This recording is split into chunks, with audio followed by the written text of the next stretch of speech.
Assalamualaikum warahmatullahi wabarakatuh. Salam sejahtera untuk kita semua. Bertemu lagi dengan saya Pak Hisham pada mata kuliah aspek hukum bisnis.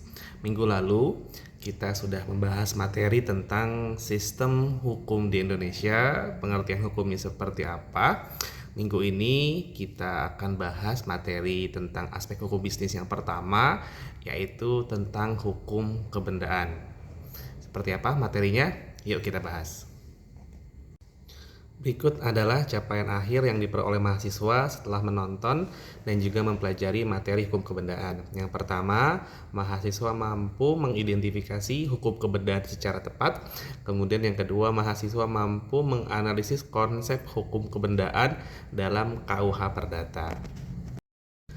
Sebelum kita memahami tentang pengertian hukum kebendaan, kita harus tahu dulu apa itu benda. Benda bahasa Belandanya itu adalah zag, di mana benda diatur di dalam 499 KUH Perdata, yaitu tiap barang dan tiap hak yang dapat dikuasai. Maka dari pasal 499 KUH Perdata, objek kebendaan ada dua, yaitu barang dan juga hak. Contoh kebendaan dalam berupa barang seperti motor, mobil, dan juga tanah. Sementara contoh objek benda dari hak yaitu ada hak cipta, hak merek, hak paten, di mana barang dan hak tersebut kita kuasai. Nah, kemudian apa pengertian dari hukum benda? Dalam bahasa Belandanya itu adalah zakenrecht, di mana hukum kebendaan ini adalah mempelajari tentang peraturan-peraturan atau hukum-hukum yang mengenai hak-hak kebendaan. Nah, makanya dari itu sistem hukum kebendaan ini yaitu adalah sistemnya tertutup, dalam arti tidak semua orang bisa menggunakan kebendaan tersebut karena ada hak di dalamnya.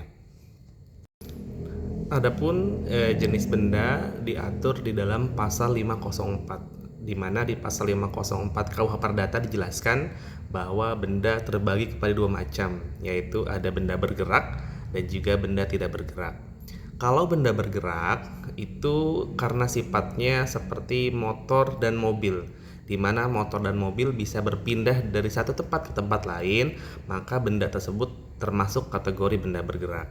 Kemudian benda tidak bergerak bisa dilihat dari sifatnya, bisa dilihat dari tujuannya.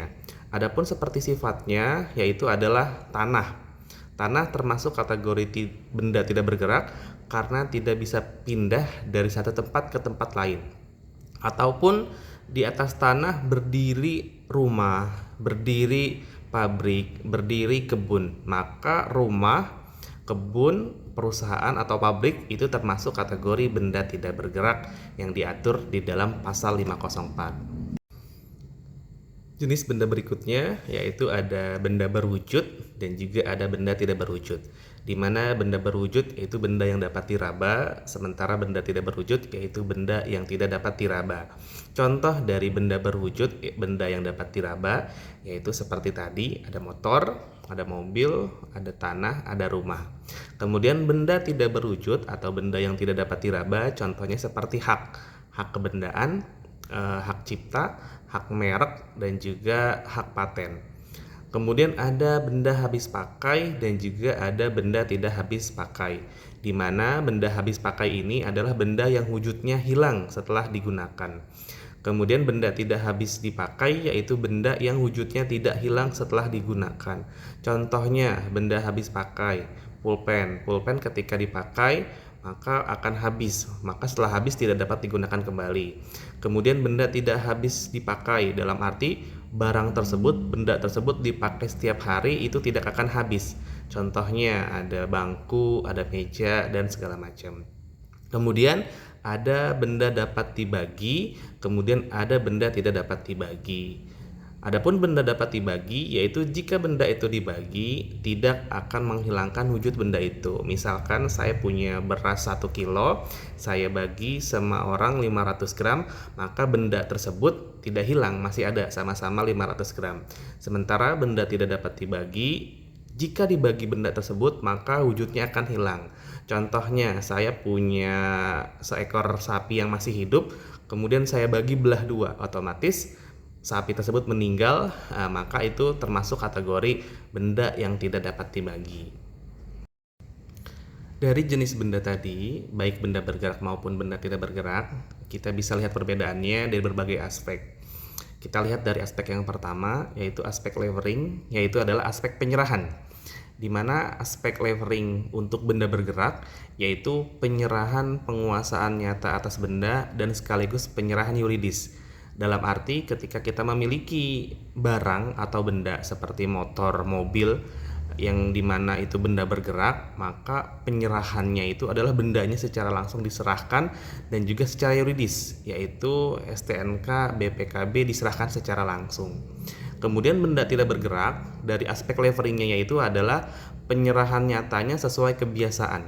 Contohnya kita beli tanah, kita beli rumah, maka otomatis rumahnya, tanahnya tidak diberikan secara langsung, secara fisik, tetapi sesuai kebiasaan. Biasanya kalau kita beli tanah, yaitu ada sertifikat tanahnya yang diberikan, ataupun kita beli rumah, yaitu sertifikat tanah dan juga kunci rumahnya yang diberikan.